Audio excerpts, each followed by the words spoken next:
This is August 2024, 42 Worcester, re-record, on the theme of I do like to be beside the seaside. He stood on the beach deep in thought and enjoying the calmness of their little bit of heaven.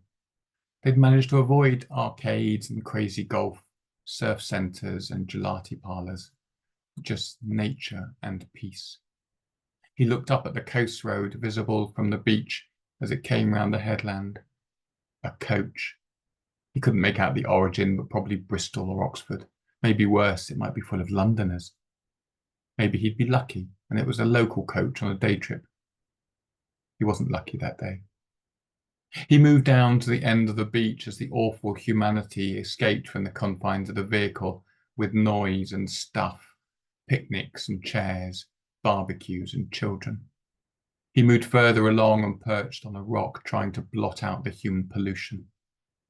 The coach left, maybe to return later, but probably to allow the humans to make their own way back to the town, up the hill. If that was the case, only the chairs and the children would be taken back, leaving wrappers and embers for someone else to clear up. A lone woman walked to the water's edge, quietly, respectfully.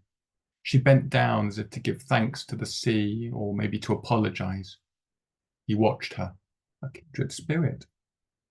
Then she skipped and kicked and started singing, "Oh, I do like to be beside the seaside. Oh, I do like to be beside the sea."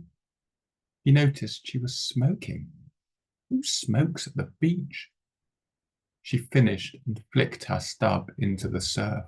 He felt pain as if she'd stubbed it out on his bare flesh. He went over to have words.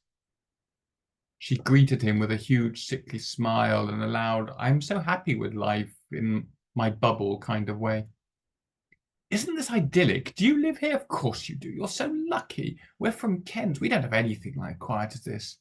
She droned on with a high-pitched, irritating voice, polluting the air the same way she'd polluted the sea. She didn't seem to need to breathe between statements and didn't need him to say anything. She was a candidate. She'd virtually nominated herself. He knew this now. Her fate was sealed. He gestured for her to follow with a forced smile and made conductor movements with his hands as if she had no control over her impulses. She started up again. "Oh, I do like to be beside the seaside. Oh, I do like to be beside the sea." She goaded him to join in. He didn't. The seagulls watched. They knew her fate. They clambered over rocks and round to the next bay, his retreat. It was magical. You couldn't help be cleansed here. He was doing his civic duty. Just under the headlands, there was a small lagoon like a rock pool, deep enough to stand in, whilst the water came to chest height. She got in. He followed. From there you had a view that would blow your mind. You were on the beach in deep water. The birds came down. It happened so quickly. He disappeared below the surface 2 or 3 seconds.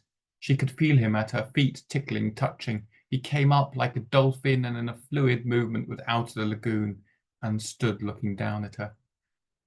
"Sing," he instructed. "Oh, I do like to be beside the sea." She didn't finish. She was tethered.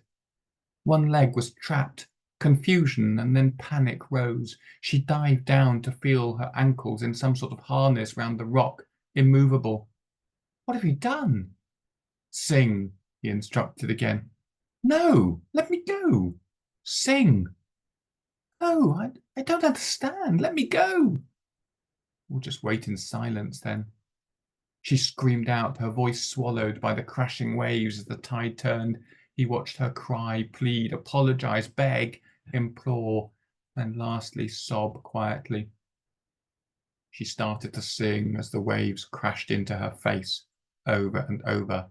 The ebb and flow dragged her under and pushed her over, her face bloodier each time.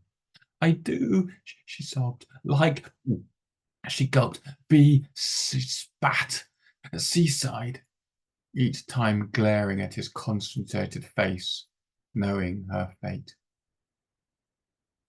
Once done, he released her ankle and walked back to the beach. She'd be found a long way away. So, Mr. Mayor, another tragic incident on the rocks again yesterday. What do you propose to make our beautiful beaches, safer? Trust me when I say I'm doing everything I can to ensure that the magic of this place is maintained for generations to come.